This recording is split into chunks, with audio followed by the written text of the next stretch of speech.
Hey everyone, it's Bill Hilton here. Welcome to the third instalment of the Handel Improvisation Project, a series of videos in which my fellow pianist Jonathan Morris and I are looking at different styles of keyboard improvisation through the ages. If you haven't seen the previous two videos in the series, please do check out the playlist link in the description field right underneath this video. Okay, so if you have seen those previous videos, you know that we're taking as our starting point the aria Ombra Mai Fu by George Frederick Handel. Georg Friedrich Handel, if we're German. I get in trouble for not including the German pronunciation as well. And what we're doing is taking Ombra Mai Fu and improvising on it in lots of different styles. So we've heard the original aria performed by myself and Morgana Warren-Jones in video 1. We've heard Jonathan improvising on it in the style of Mozart and talking about the chord progression in video number 2, and today I'm going to kind of wind things forward a couple of centuries and to my kind of area of specialism, and think about how we could turn it into something like a contemporary pop ballad. Now, in some ways that's going to be quite straightforward, and in other ways it's going to be pretty challenging.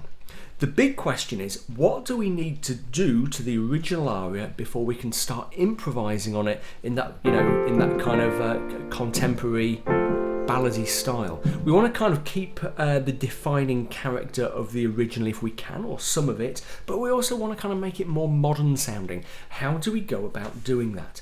Well, it's going to take a little bit of engineering, because actually the biggest problem we face isn't one of style, it's one of structure. Let's just go to the score and spend a few minutes digging into some music theory to explain exactly what I mean by that.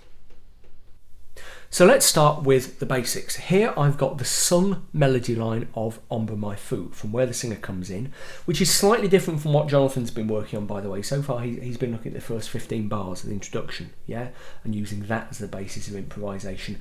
I'm just using the sung melody section because it has some slight differences which are kind of useful for me, okay? But from your point of view, there aren't really any big differences. They're very, very similar in terms of the harmony that they're using. Now, what I've done, as you can see, is take out the introduction. I've taken out the accompaniment. I've taken out all of the lyrics. So I've just got the basic tune, but I've written in the chords. And it's these chords that I want us to look at. Now, if we have a quick look at them, a quick glance, we can see there doesn't seem to be anything that's incredibly radical. We're in the key of F major, and we've got lots of chords that are diatonic to that key. In other words, chords that are built off the scale of F major. So F, C, D minor, B flat, G minor 7. Very, very straightforward chords. There are one or two little oddities, so in quite a few places we're being a bit fussy about specifying which note appears in the base of the chord. We're specifying the inversion, quite important in classical music. And we've got one or two non-diatonic chords like this A7, and also a sus4 chord here, A sus4. But by and large, nothing very radical. If you went online and looked at the chords of, for example, a Taylor Swift song, and it was in the key of F, and you came across chords like F and C and D minor and B flat and all the rest, you would not be at all surprised. These are very, very straightforward chords. But with just a single glance, we can also see the challenge we face. And this brings us to a really important comparison between most pop and most classical music. It's not that the chords are weird, it's that there are lots of them, lots and lots. In a standard pop song, we might expect to see one chord per bar, or per measure, whatever terminology you want to use, or even a chord that lasts for 3 or 4 bars. At most, we would probably see 2 chords per bar. But here, in a lot of cases, we've got 3 chords on a 3-beat bar. Very, very many more chords than we would expect. Also, if we dug a bit deeper, we would also notice that the harmony, the song in general, doesn't fit into the kind of structure we would expect a contemporary pop song to fit into. There is a pattern, but it's not as regular as we would expect. There's no kind of verse or chorus alternation. There's no obvious middle 8, no bridge. Some pop songs are looped progressions. It's not even really a loop. It's much more of a continuous kind of flow from beginning to an end. It's much more of a development rather than a repeated structure. And this brings us, as I say, to one of the most important differences between most pop music and most classical music. They both use the same language of notes and chords, okay? Those things are common to both pop and classical music, but they take a different approach to structure and, in particular, to the way they handle their musical ideas. Let's dig into that in a little bit more detail and kind of look at it from a more pop perspective. Let's say that you are Taylor Swift. I've got nothing against Taylor. She's a great songwriter, a great performer. I'm just using her as an example. But let's say you're Taylor Swift and you have an idea for a song. Now, typically, if you're writing a pop song or a jazz tune or whatever, then you'll start, not always, but usually, you'll start with a hook. That's an idea that is usually a bit of melody or sometimes a distinctive chord progression or some combination of those things, maybe with some snatches of lyrics thrown in there as well. But the hook will usually be a single catchy idea. So, for example, if you listen to Taylor Swift's song Shake It Off, you'll hear this idea a lot. Okay, let me play it again. That's the hook of the song. It's basically just a descending G pentatonic scale, yeah, but with this little phrase starting on the A at the start, which kind of gives it its character. Now, what you will usually do is take that hook and work it into a chorus. There are various ways you can do that, but a really good and really common way is just to repeat it. So in Shake It Off, Taylor Swift and her collaborators, because she didn't write it alone, sticks that hook first of all over an A minor chord, and then over a C chord, and then over the tonic G chord. And that's it, that's pretty much the whole chorus of the song, and it's really catchy. So once you have your chorus, you can then come up with some other ideas for verses and bridge sections or middle sections, whatever, depending on the structure you decided to use, and you kind of fit them all together, drop them into that structure, verse, chorus, bridge, chorus, whatever. And the key point is that you're repeating those ideas over and over. It can be even simpler than that. You might have, a lot of songs are like this, just a very simple chord loop that goes over and over and over and over again, and you introduce variation in other ways by using instrumentation, guitar solos, changing the words or whatever. But, and this is the key point, if you're Taylor Swift or any other pop songwriter, you're fundamentally in the business of repetition, coming up with musical ideas and dropping them into a structure in which they're repeated. And pretty much the same goes for nearly all pop songs, folk songs, jazz standards, show tunes, all of those kind of things that you can think of. Now, classical composers, in the broad sense, from Handel and even earlier right to the present, approach things a bit differently. What classical music tends to do is take ideas and explore them. So if you listen to a symphony, for example, you'll generally be presented with several musical ideas, often quite simple, and what the composer will do is kind of run with them, explore them, take them to pieces and put them back together in different ways, kind of mix them up and generally kind of play around and see what he or she can do with these things. There will be repetition, but not as much as in pop music, and the repetition will often come with variations, yeah? And that principle can be taken to incredible extremes, yeah? If you listen to Beethoven's Fifth Symphony, really famous, da-da-da-da, the single most important idea is that simple rhythmic one. Yeah, we hear it right at the start, da-da-da-da, and then it keeps popping up in different forms throughout the entire 20 minutes or however long it takes to perform the whole thing.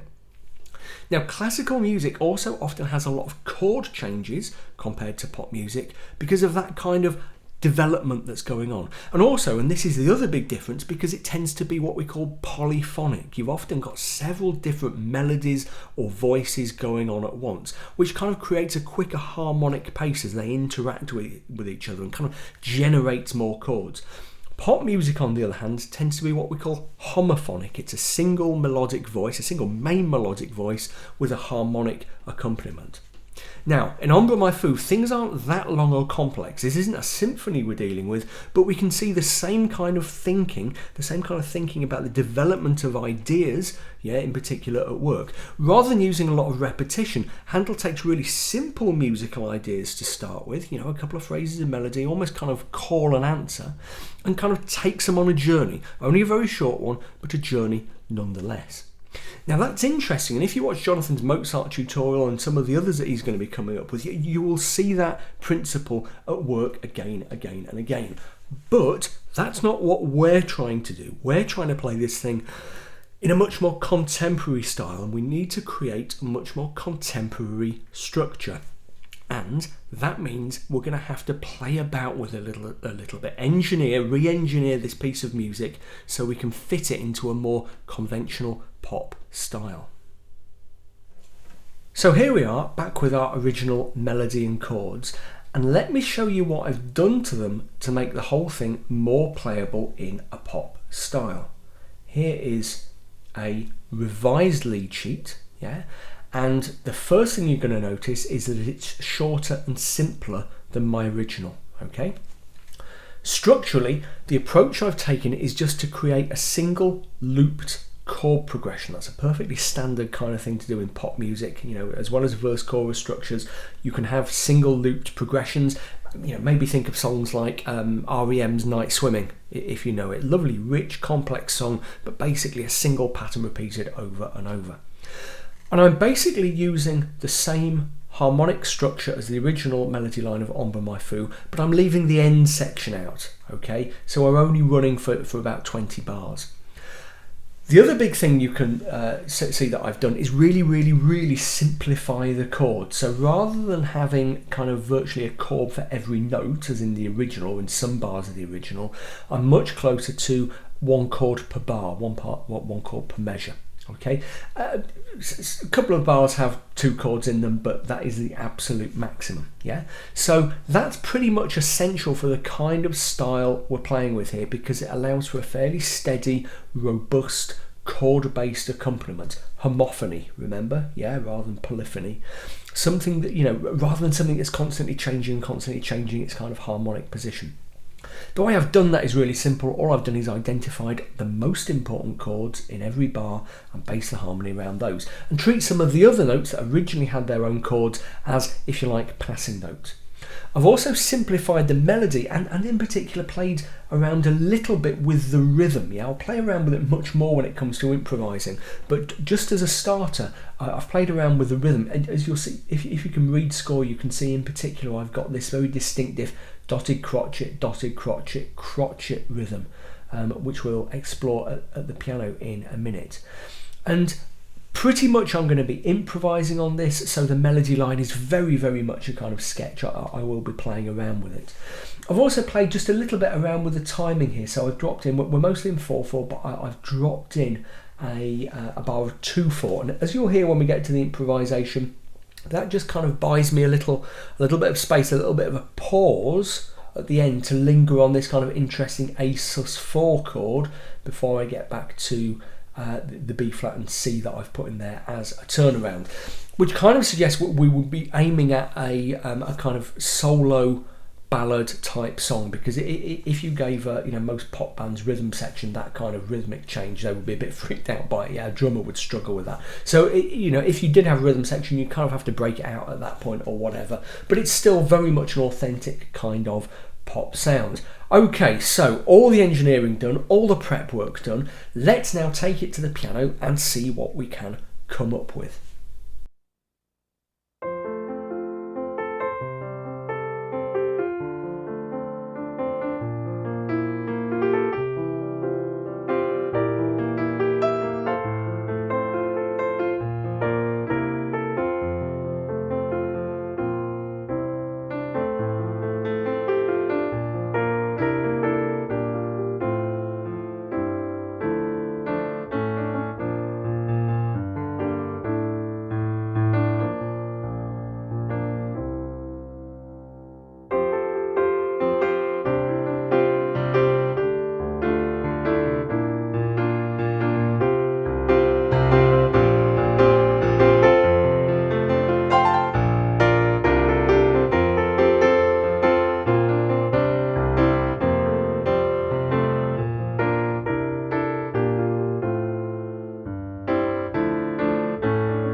I'll get that improvisation back up on screen in a minute or two and talk through what I was doing step by step.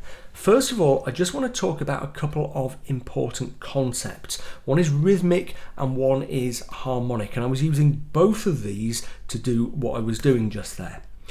Okay, rhythmic first of all. Really listen, when you listen to it again, to the kind of syncopated rhythm that I was using. I mentioned it earlier, that dotted crotchet rhythm. I was using that against the beat to create a sense of forward drive, yeah? 1, 2, 3, 4, 1, 2, 3, 4. Yeah, really, really common in a lot of pop piano music. I was combining that with quite a lot of rhythmic anticipation, which I didn't mark in the rough score that I created because it would have made it too complicated. But just let me play the first few bars of that improvisation and I'll demonstrate what I mean. Just listen carefully. Okay.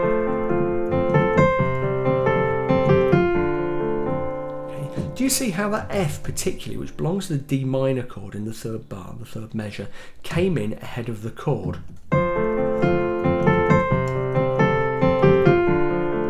That's what we call anticipation in rhythmic terms, and again it helps to create that sense of forward movement that's really useful to us on the piano, especially if we don't have a rhythm section behind us. Okay, again, when you're listening again, just listen out for that anticipation, because there is an awful lot of it, both in kind of little bits of improvised melody and in the chords that I was playing. The second principle, the harmonic one, is very, very common in pop piano. I've talked about it loads in the past, but I'll just go over it again now. Very often, when I had a basic chord like an F, I was substituting an F sus4 chord, okay, or an F adds 9 chord. So basically, rather than playing the middle note there, the major third of the F chord, instead I was playing the 9th, the second note of the chord just there, or the 4th, and that helps to create that very kind of that kind of distinctive poppy sound. I did that at one stage over the C and then the C over B flat, which is one of the that C followed by the C over B flat is one of the sounds that I really worked hard to keep from the original aria, because it's part, for me, it's one of the kind of the really characteristic parts of that piece of music. So when I go through this in a second, just look out for the rhythmic anticipation that I was talking about and the syncopated rhythm that I was using, and also that use of suspended ninths and added fourth, which is, you know, really, really common in pop piano to the point of being a cliche. It has its origins in country music and ultimately in church music. And again, I've talked about it loads in the past, but do keep an eye out for those substitutions of ninth and add 4 chord and sus4 chords for more ordinary vanilla chords underneath. Okay. So here we are back at the start of the improvisation, and what I'm going to do is just quickly run through it and pull out some of the stuff that I was doing, okay, just to give you kind of a way into this and to let you see the thinking that was going on. Let's start by just listening to the first few bars.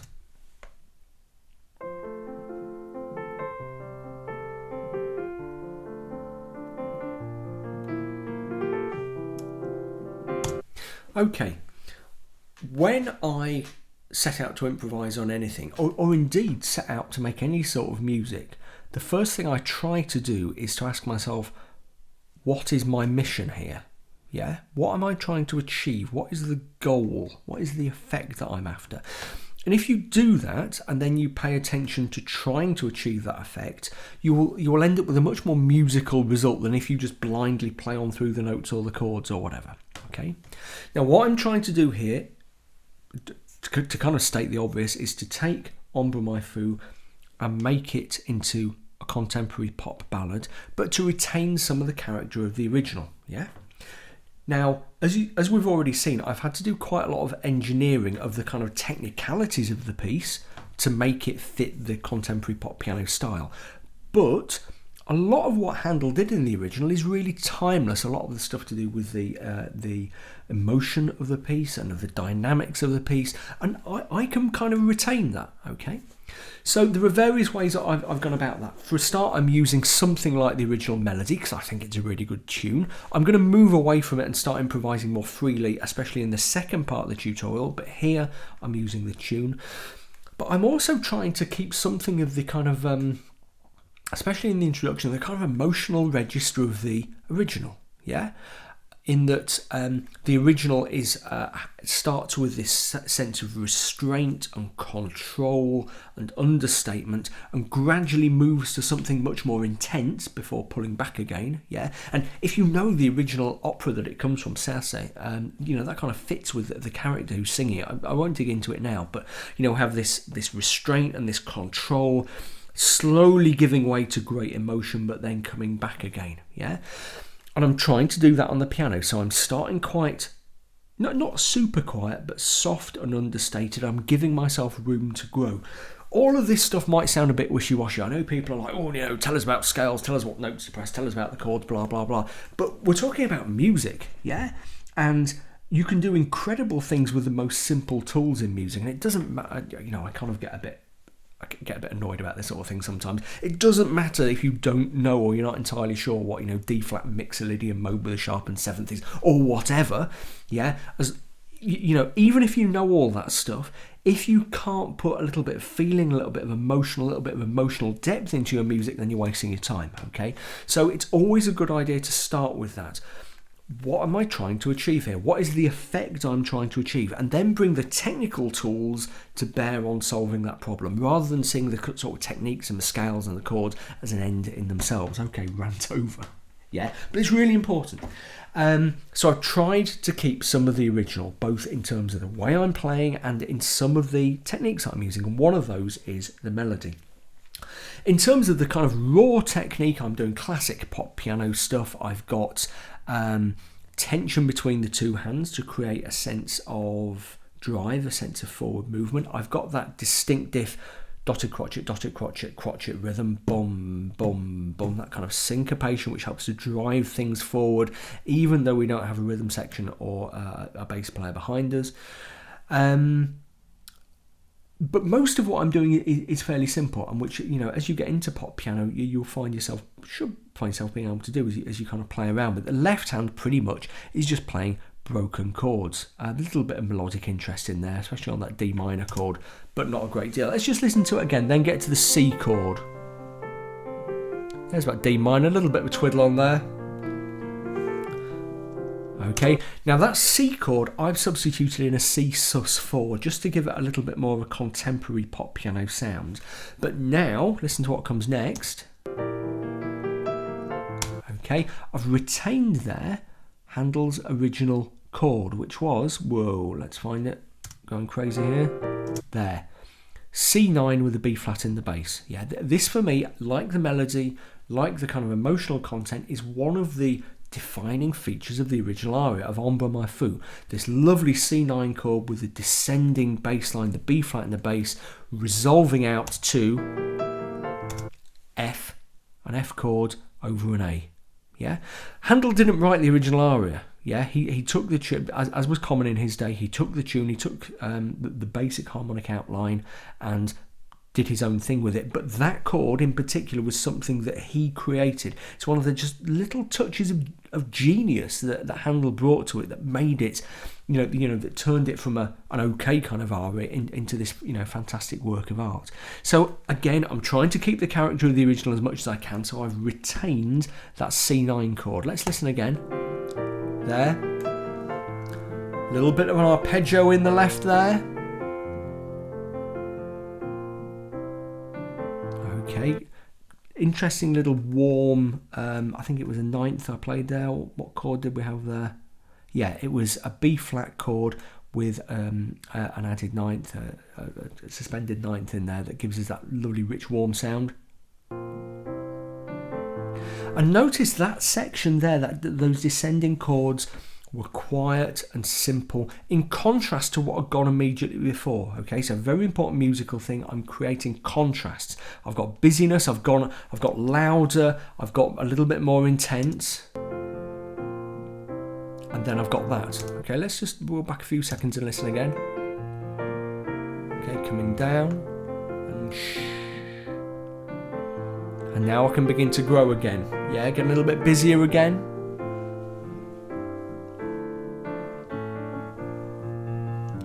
And just there is, if you remember the score, that's around about there is where I dropped in that extra little bar of 2/4, just to buy myself a little bit of extra time on those interesting chords. It's not really noticeable. If I had a drummer behind me, that would freak him out. If he didn't know it was coming, it'd be like, oh, what happened to the beat just there? But to the casual listener, piano solo, it's not something you're going to notice.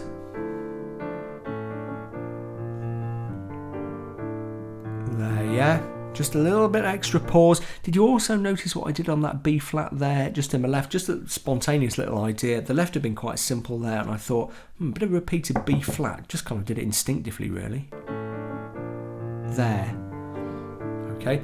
And I liked that idea so much, I kind of stored it away and then played it the second time through as well, as we'll see in a second. But notice we're quite quiet. We've gone back down to a soft. Okay, so now at the start of the second time through, I've moved away from the melody, and I'm going to be using much more kind of classic pop piano sounds, lots of suspended ninths and fourths, resolving up to the, or down to the major third, very classic kind of, that kind of churchy pop piano sound. Yeah, you're going to hear a lot of that here. I won't point out every instance of it. And we're going to also try to grow to a bit more of an emotional peak here.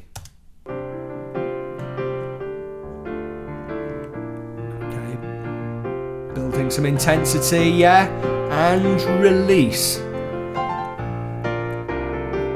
Okay, real kind of emotional peak there. Do you see how I built up the tension and the release? So we had the tension on the C sus chord, which I held. And I substituted it for the, is it there? No, it's earlier. I played C sus4 with the C in the bass and then with the B flat in the bass, keeping that rather than using the full C9 chord. Let's just hear that again and listen again for the musicality, the kind of tension and release.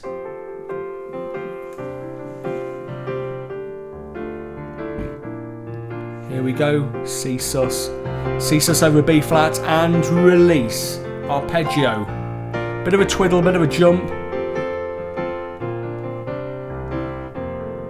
Okay, some of those jumps will look quite tricky, and yes they are, but as you get used to the style, and especially when you know the chord progression well, you'll find it falls under your hands. Yeah, so if you're struggling with jumps and things, it's usually a sign, or it can be a sign that you don't know your chord progression well enough. Once you know a progression really well, then it will fall under your hands much more easily, assuming, you know, a basic kind of underlying skill, yeah, which you need to develop. Let's go back to about there.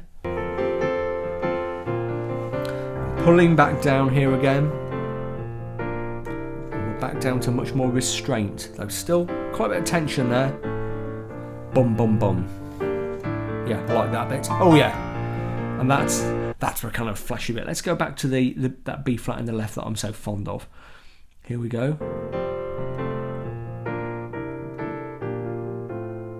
Bum bum bum bum ba da da da bum bum bum.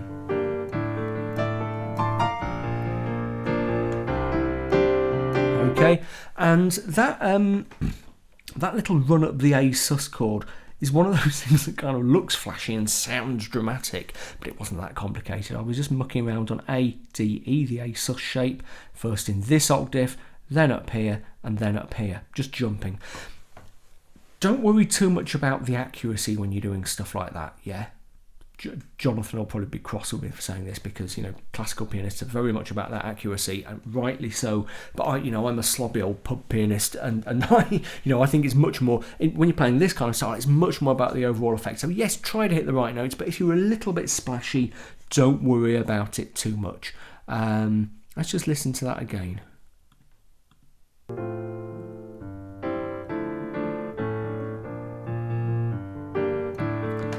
Yeah. And then just a quick ending, and I hit that E there, it's really annoying. but apart from that, I was pretty pleased with that. Big lessons to take out of this. If you think back to my rant of a minute or two ago, first and foremost, it's all about the musicality. So if you feel that this level of improvisation is currently beyond you, don't worry about that. Practice and it will come. Most important is that you're being musical, and whatever tools you have at your disposal, whether they're still really quite basic ones or whether they're more advanced, you're using them to a musical end, rather than getting all geeky about the chords and scales that you use. Okay? That's what Handel will want anyway. He will want musical expression. That's what it's all about. So there we go. The next part of the Handel Improvisation Project will be from Jonathan, and he's going to be talking about improvising in the style of J.S. Bach, which is, absolutely really fundamental to keyboard improvisation. Hugely influential, really, really useful stuff to learn there. And it'll be out in the next few days. So remember to subscribe to Jonathan's channel and to mine if you haven't already to stay on top of the updates. And remember, we will be updating the playlist as we go. See you very soon.